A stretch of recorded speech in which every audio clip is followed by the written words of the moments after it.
요한계시록 10장 1절 말씀부터 끝절까지 보겠습니다.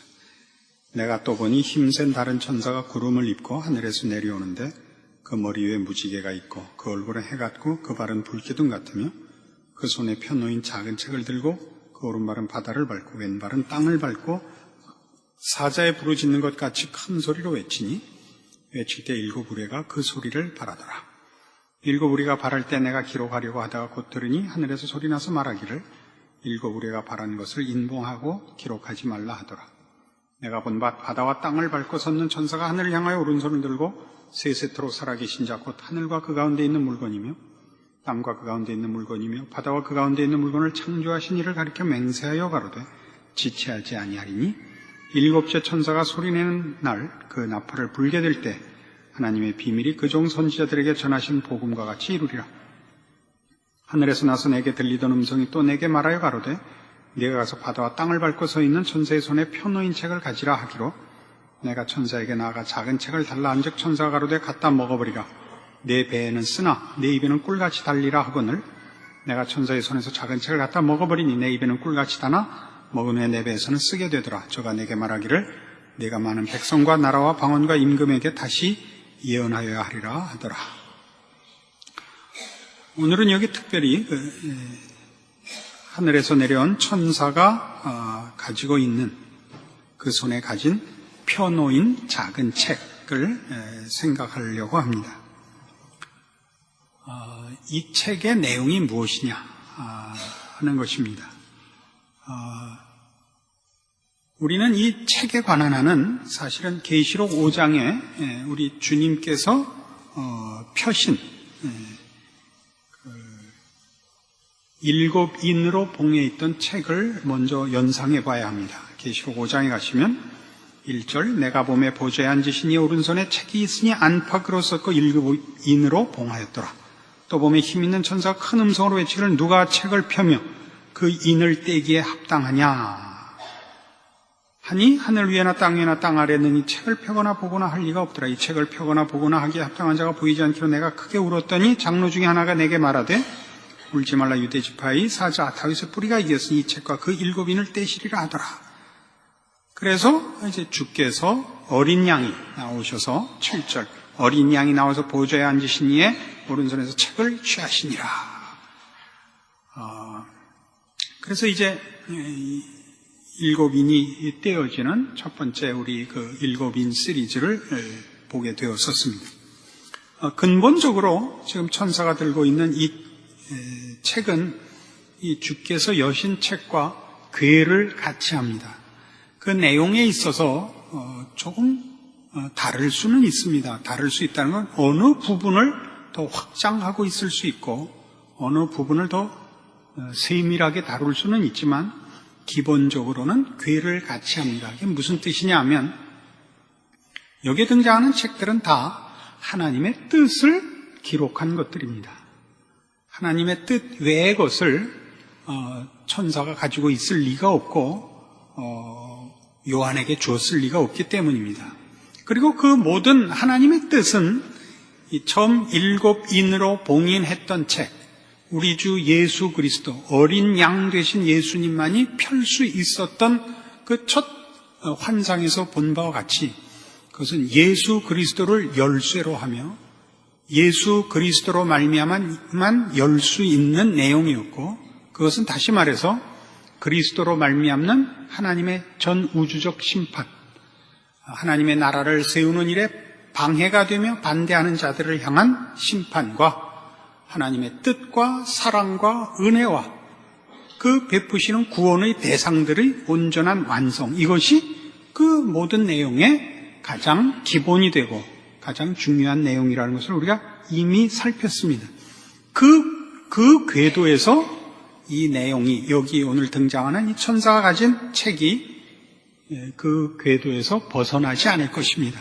그것은 이것이 펴놓인 책임을 보아도 분명합니다.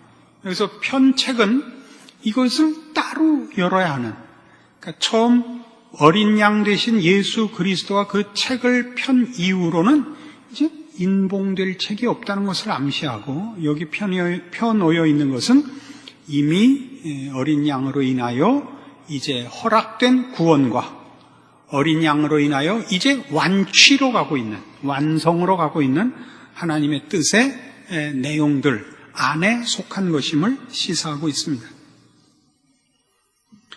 그런데 구체적으로 이것이 내용이 무엇이냐는 건 우린 사실 모릅니다. 그건 성경이 언급하고 있지 않기 때문입니다. 그러나 이렇게 얘기할 수 있습니다. 지금 10장 마지막에 10절 내가 천사의 손에서 작은 책을 갖다 먹어버리니 내 입에는 꿀같이 다나 먹은 후에 내 배에서는 쓰게 되더라. 저가 내게 말하기를 네가 많은 백성과 나라와 방언과 임금에게 다시 예언하여야 하리라 하더라 해서 여기에 이 내용이 많은 백성과 나라와 그러니까 전 세계 전 인류에게 해야 되는 어떤 경고들이요 또는 권면의 말씀이라는 것은 우리가 지금 이 내용으로 짐작할 수 있습니다. 그리고 그것이 11장에 보면 두 증인으로 환상화되어 나오는 것을 보고 이 두 증인의 환상을 볼 때 이 일이 왜 입에는 달지만 배에서는 쓰냐 하는 것을 금방 이해할 수 있습니다. 하나님의 승리의 약속, 하나님이 허락하시는 구원으로의 이 권면 이런 것은 다 우리 입에 달지만 그것을 전하는 일이나 그것을 영접하고 그 내용대로 하나님의 뜻을 따라 완성의 자리로 가는 것은 다 어려운 일인 것을 암시하고 있고 그런 차원에서 이 작은 책에 쓰여 있는 내용은 교회의 임무를 말하고 있는 것이라 우리가 짐작할 수 있습니다. 왜 여기서 느닷없이 이런 교회의 임무가 등장하느냐 할 때 여기서 교회는 하나님을 믿는 공동체로서의 이 교회이기도 하고 하나님 앞에 부름을 받은 모든 신자 개인들을 가르치기도 합니다. 이중적인 의미로 교회의 임무를 말합니다. 우리는 성경의 이런 지금 요한계시록에 있어서의 이 소위 말하는 중간장들에 대한 이해가 필요합니다. 이런 지금 요한계시록 10장, 11장은 14절까지, 11장 14절까지 여섯째 천사의 나팔과 일곱째 천사의 나팔 사이에 들어있는 일종의 삽입장이요 또는 중간장이라고 표현합니다. 9장 13절에서 여섯째 천사의 나팔이 있었고 그 나팔에서 결과된 많은 재앙들이 등장을 하고 그리고 11장 15절 일곱째 나팔로 가야 되는데 그 사이에 이 10장과 11장이 있는 것입니다. 이것은 계시록에서는 두드러진 그 사도 요한의 계시록 기록 방법입니다. 앞에도 있었습니다. 7장에 가보십시다. 7장은 그 앞에 6장 12절에 여섯째 인을 띈 것과 여섯째 인으로 말미암은 재앙들과 8장 1절에 일곱째 인을 떼실 때 사이에 있는 중간장이요 삽입장입니다. 그럼 여기에 뭐가 있었느냐? 14만 4천의 구원받은 하나님의 백성들의 찬송이 있었죠. 그렇지 않습니까? 그러니까 이 앞에서는 무슨 얘기를 사도 요한이 하고 싶었느냐 하면 이런 인들이 떼어지고 또는 앞으로 나팔이 불리고 대접이 쏟아져서 일어나는 재앙들이 부정적이고 소극적인 의미에서의 심판만 지시하고 있는 것이 아니라 그런 심판들은 다 하나님의 나라의 건설에 방해되는 것, 제거해야 될 대적들에 대한 것이고 궁극적으로 적극적으로는 하나님의 백성들을 위한 저들의 영광된 완성을 위한 하나님의 심판이라는 것을 우리에게 분명히 하기 위해서 마지막 일곱째 인, 일곱째 나팔, 일곱째 대접은 언제나 최종 심판의 환상들이었기 때문에 그 직전에 언제나 이런 중간장들을 놓아서 이것이 왜 이리로 가고 있는가, 왜 이런 일들이 필요한가를 설명하고 있습니다. 그것이 계시록 7장에서는 하나님의 백성들의 온전한 구원과 영광된 완성을 그리고 있었고, 대표적인 예로 7장 어디부터 볼까요? 14절. 내가 가로되 내 주여 당신이 알리다 하니 그가 나더러 이르되 이는 큰 환난에서 나오는 자들인데 어린 양의 피에 그것을 씻어 희게 하였느니라. 그러므로 그들이 하나님의 보좌 앞에 있고 또 그의 성전에서 밤낮 하나님을 섬기매 보좌에 앉으시니가 그들 위에 장막을 치시리니 저희가 다시 줄이지도 아니하며 목마르지도 아니하고 해나 아무 뜨거운 기운에 상하지 아니할지니 이는 보좌 가운데 계신 어린 양이 저희의 목자가 되사 생명수 샘으로 인도하시고 하나님께서 저희 눈에서 모든 눈물을 씻어 주실 것이미로라. 이런 분명한 이유로 6째인과 7째인 사이에 이런 내용을 넣었었습니다. 마찬가지로 지금 10장과 11장 14절에 이르는 이 중간 장에서는, 특별히 오늘 우리가 보는 이 편호인 천사의 손에 들린 작은 책의 문제에서는 이런 하나님의 약속의 성취, 즉 그의 나라와 그의 백성의 완성과 함께 그의 나라의 완성을 위하여 그의 대적들을 다 제거하시는 이 심판과 환난과 재앙들, 여기에 대하여 다만 교회가 자기 몸만 살릴 것이 아니라 자기가 받은 은혜의 구원을 증거하며 자기가 얻은 구원에 더 많은 사람들을 동참케 하기 위한 책임 있는 증인 노릇을 해야 된다 하는 것을 여기 넣고 있습니다. 그것이 지금 이 편노인 작은 책의 내용인 것입니다. 우선 이런 면에서 더더욱 그렇습니다. 데살로니가 전서 5장에 가보십시다. 지금 제가 설명하는 이런 식의 설명, 이 작은 책자에 대한 설명에 대한 이해를 돕는 내용을 신약성경 332페이지 데살로니가 전서 5장 1절 이하에서 볼 수 있습니다. 형제들아, 때와 시기에 관하여는 너희에게 쓸 것이 없으면 주의 날이 밤에 도적같이 이룰 줄을 너희 자신이 자세히 알미라. 저희가 평안하다 안전하다 할 그때 잉태된 여자에게 해산 고통이 이름과 같이 멸망이 호련히 저희에게 이르리니 결단코 피하지 못하리라. 형제들아, 너희는 어둠에 있지 아니하며 그날이 도적같이 너희에게 임하지 못하리니 너희는 다 빛의 아들이요 낮의 아들이라. 우리가 밤이나 어둠에 속하지 아니하나니 그러므로 우리는 다른 이들과 같이 자지 말고 오직 깨어 근신할지라. 자는 자들은 밤에 자고 취하는 자들은 밤에 취하되 우리는 낮에 속하였으니 근신하여 믿음과 사랑의 흉배를 붙이고 구원의 소망의 투구를 쓰자. 하나님이 우리를 세우시면 노하심에 이르게 하심이 아니요 오직 우리 주 예수 그리스도로 말미암아 구원을 얻게 하신 것이라. 예수께서 우리를 위하여 죽으사 우리를 하여금 깨든지 자든지 자기와 함께 살게 하려 하셨느니라. 그러므로 피차 권면하고 피차 덕을 세우기를 너희가 하는 것 같이 하라. 이 데살로니가 전서 5장 이 1절 이하에 지금 읽은 내용으로 혹자들은 아주 이 본문을 오해해서 4절에 있는 형제들아 너희는 어둠에 있지 않냐면 그날이 도적같이 너희에게 임하지 못하리라 하는 말로 주께서 오시는 날을 우리는 날짜를 역사적 시간을 알 수 있다고 이 구절을 가지고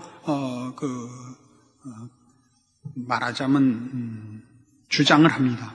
그래서 예전에 있었던 바와 같이 그때가 몇 년도였어요? 90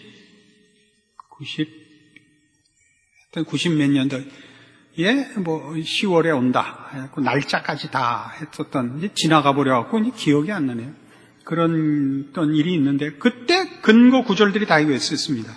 그러나 여기서 얘기하는 건 무슨 뜻이냐면 주께서 도적같이 임하신다는 건 올 줄 모르고 당하는 것을 말하는 겁니다. 도적이 올 줄 모르고 있다 당하는 것 같이 주께서 오신다는 사실 자체를 모르고 있는 자들과 우리는 어둠에 있지 않기 때문에 도적같이 임하지 못한다. 우리는 깨어있는 자, 주께서 오신다는 걸 알고 있는 자, 그러니까 주께서 오신다는 사실 자체를 모르는 자, 예수를 믿지 않은 자들, 그들은 주께서 메시아 되심도 모르고 주께서 심판하러 다시 오시는 주인이라는 것도 모르고 있죠. 그들은 모르는 자, 우리는 아는 자. 주께서 오실 걸 우리는 알고 있습니다. 시간을 알고 있는 것이 아니라 다시 오신다는 걸 알고 있습니다. 그 속에는 하나님의 창조주 되심과 우리 주 예수 그리스도의 구속 사실과 예수 그리스도께서 역사와 우주를 심판으로 오신다는 우리가 믿는 기독교 교리의 가장 중요한 근거들에 대한 지식이 있는 것입니다. 그래서 우리는 마치 낮에야 어떻게 도둑이 오겠어요? 보고 있는데 알고 있는 자와 모르고 있는 자를 대비하고 있는 것으로 저들에겐 도적같이 임할 것이지만 우리에겐 도적같이 임할 수가 없다. 시간을 안다는 개념이 아니라 오신다는 걸 알고 있다. 언제 오느냐에 대한 시간은 몰라도 오신다는 건 알고 있다. 저들은 모르고 있다. 그래서 모르는 저들은 자꾸 어둠에 속한 자, 밤에 속한 자. 왜 밤에 속한 자? 자고 있다 이거예요. 자고 있다. 7절. 자는 자들은 밤에 자고 취하는 자들은 밤에 취하다. 자고 있으면 누가 오는지 누가 나가는지 모르죠. 어두움에 있으면 보이질 않으니까 뭐가 지나가는지 뭐가 있는지 모르죠. 이런 대비입니다. 이걸 더 들어가면 안 되죠. 그래서 우리는 어떻다고요? 우리는 낮에 속하였다고요. 낮에 속했다. 눈 뜨고 보고 있다. 뭐를 지금 대비시키고 있죠? 우리는 주께서 어떤 분이며 우리 인생이 무엇이며 하나님께서 우리를 향해 어떤 뜻을 갖고 계시는지 알고 있는 자, 보고 있는 자라는 의미에서 낮에 속한 자라 이겁니다. 그래서 이제 이 문제는 계시록을 풀 때 조심하셔야 되는 건 이겁니다. 결국은 계시록도 우리를 어디로 끌고 가느냐면 성경 전체의 내용으로 끌고 가는데 계시록에서 이 기기묘묘한 나중에 말세에 일어나는 어떤 상징들을 현물화하는 것, 현재의 사건과 연결하는 것, 무슨 9.11은 뭘까? 이게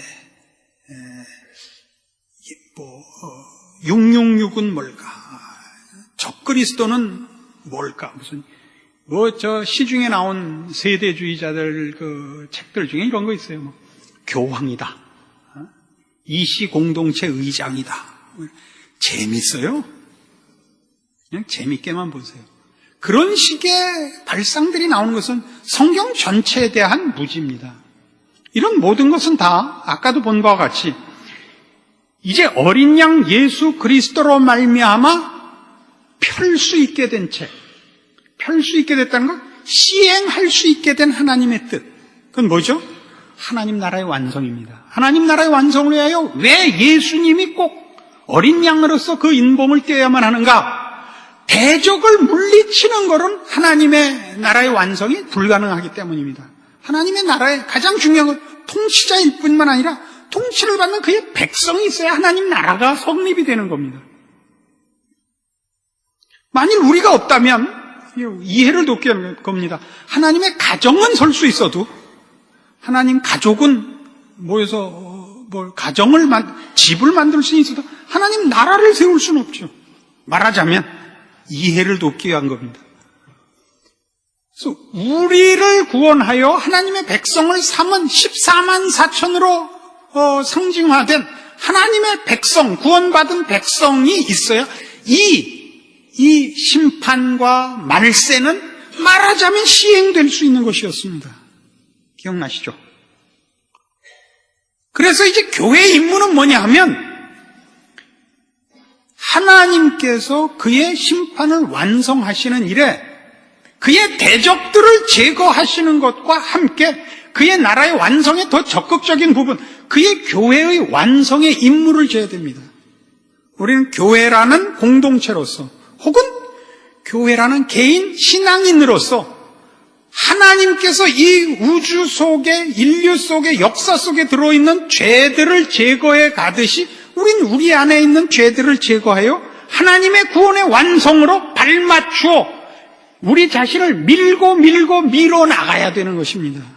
그게 여기 그 얘기죠. 자, 저 불신자애들에게는 주께서 도적같이 임하실 것이라. 그러나 우리에겐 도적같이 임하시지 않는다. 왜? 우리는 오신다는 거 이미 알고 있다. 우린 낮에 속했다. 그래서 어떻게 해야 되느냐? 오신다는 거 알고 그냥 우린 알아. 그러고 돌아다니라는 게 아니라 8절 다시 우리는 낮에 속하였으니 어떻게 해야 근신하여 믿음과 사랑의 흉배를 붙이고 구원의 소망의 투구를 쓰자. 그 다음 절을 봐요. 하나님이 우리를 세우시면 노하심에 이르게 하심이 아니요. 이게 뭐예요? 심판은 우리를 위하여 있는 것이 아니요. 오직 우리 주 예수 그리스도로 말미암아 구원을 얻게 하신 것이라. 예수께서 우리를 위하여 죽으사 우리로 하여금 깨든지 자든지 자기와 함께 살게 하려 하셨느니라. 그래, 우리는 하나님 심판의 적극적인 부분에 속한 자들이에요. 그의 나라, 그의 백성, 그의 자녀예요. 우리를 구원하시고 세우신 것은 심판의 대상으로가 아니라 복주시기 위한 대상이라고요. 계시록 전체의 내용이고 마찬가지예요. 그러므로 11절 피차 권면하고 피차 덕을 세우기를 너희가 하는 것 같이 하라. 뭘 해야 돼요? 신앙인으로 나아가야죠. 신앙인으로 더 깊고 더 높고 더 넓게 가야죠. 계시록이 신비한 걸로 끝나는 게 아니라 그 모든 신비함은 뭐냐면 하나님께서 결국 이 역사를, 이 인류와 온 우주에 대한 심판을 행하실 것이라. 이것은 어떤 의미에서 신비일 수 있어요. 우리에게 두려움을 줄 수도 있고 미래에 대한 하나님의 약속에 대한 그 장엄함에 떨게 할 수 있어요. 그러나 내용을 들어가 보면 우리를 위한 것이요, 우리를 위한 그의 나라를 세우심이며 모든 결국 맨 마지막에 심판받을 건 뭐예요? 사망이잖아요. 사단이잖아요. 그의 백성을 구원하신 그의 자녀들을 복주시며 영원한 안식으로, 영광으로, 승리로 부르시는 거 아니에요. 그래서 어떻게 해야 돼요? 내다보면 내다볼수록 우리는 우리의 길을 가야죠. 하나 더 찾아가 볼까요? 베드로 후서 1장.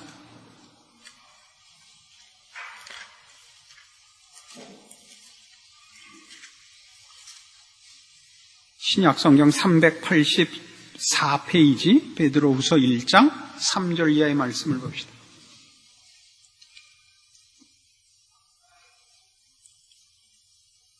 베드로 후서 1장 3절 그의 신기한 능력으로 생명과 경건에 속한 모든 것을 우리에게 주셨으니 이는 자기의 영광과 덕으로서 우리를 부르신 자를 알므로 말미암음이라. 이로써 그 보배롭고 지극히 큰 약속을 우리에게 주사 이 약속으로 말미암아 너희로 정력을 인하여 세상에서 썩어질 것을 피하여 신의 성품에 참여하는 자가 되게 하셨으니 이러므로 너희가 더욱 힘써 너희 믿음의 덕을, 덕의 지식을, 지식의 절제를, 절제의 인내를, 인내의 경건을, 경건의 형제 우애를, 형제 우애의 사랑을 공급하라. 이런 것이 너희에게 있어 흡족한즉 너희로 우리 주 예수 그리스도를 알게 게으르지 않고 열매 없는 자가 되지 않게 하려니와 이런 것이 없는 자는 소경이라 원시치 못하고 그의 옛 죄를 깨끗게 하심을 잊었느니라. 그러므로 형제들아 더욱 힘써 너희 부르심과 택하심을 굳게 하라. 너희가 이것을 행한즉 언제든지 실족지 아니하리라. 이같이 하면 우리 주 곧 구주 예수 그리스도의 영원한 나라에 들어감을 넉넉히 너희에게 주시리라. 자, 신의 성품에 참여하는 자로 불렀습니다. 그래서 너희는 이렇게 하라. 정력을 인하여 세상에서 썩어질 것을 피하여 신의 성품에 참여하는 자가 되게 하려 하셨으니 더욱 힘써 믿음의 덕을, 덕의 지식을, 지식의 절제를, 절제의 인내를, 인내의 경건을, 경건의 형제 우애를, 형제 우애의 사랑을 공급하라. 이게 다 뭐 때문이라? 다 이렇게 예수 그리스도를 알기에 게으르지 않고 열매 없는 자가 되지 않게 하려니와 이런 것이 없는 자는 소경이라. 구원을 왜 받았는지 모르는 자라. 그렇게 나오잖아요. 응? 그의 옛 죄를 깨끗게 하심을 잊었느니라.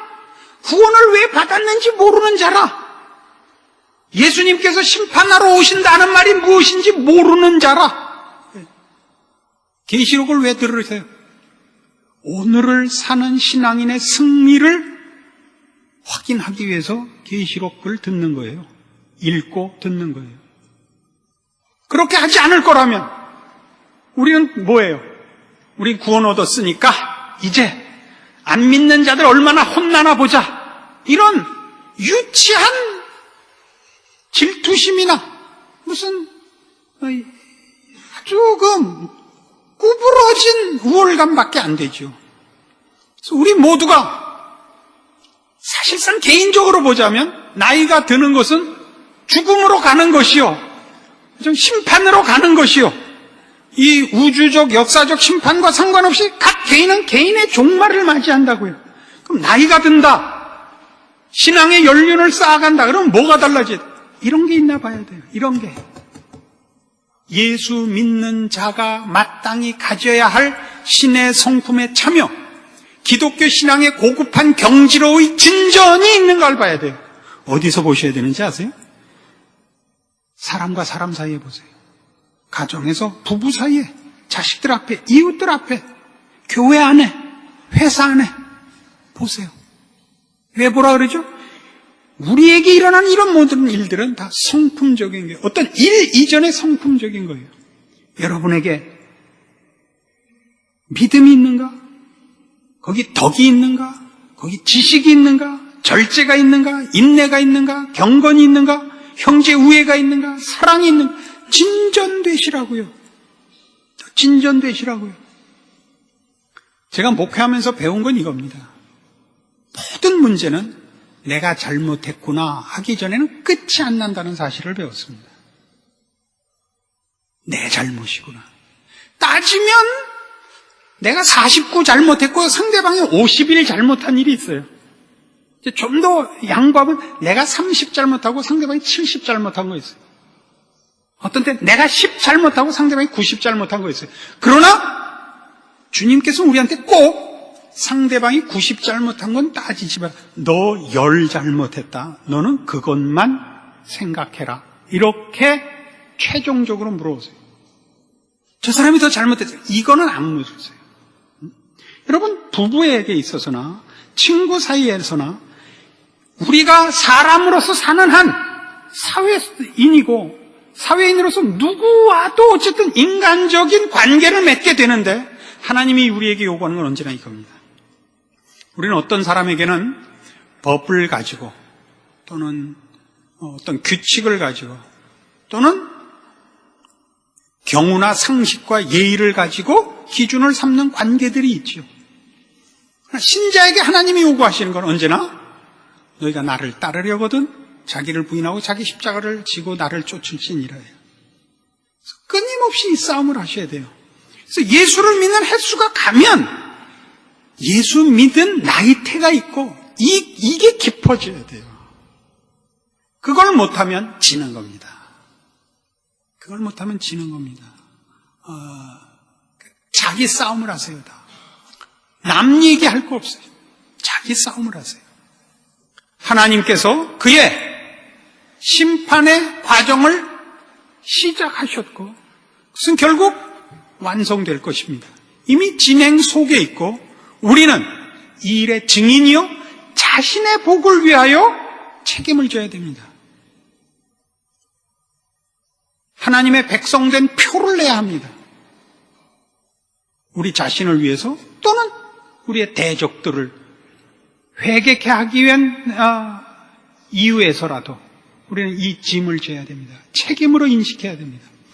이 복된 우리의 임무와 위치를 잘 인식하셔서 다만 시간을 기다리고 있는 종말이 아니고 또는 다만 우리를 반대하는 자들에게 쏟아지는 심판을 기다리는 종말이 아니라 우리의 완성을 바라보는 종말로서 각자의 믿음의 진보가 말씀을 따라 진행되는 여러분들의 인생이 되기를 바랍니다.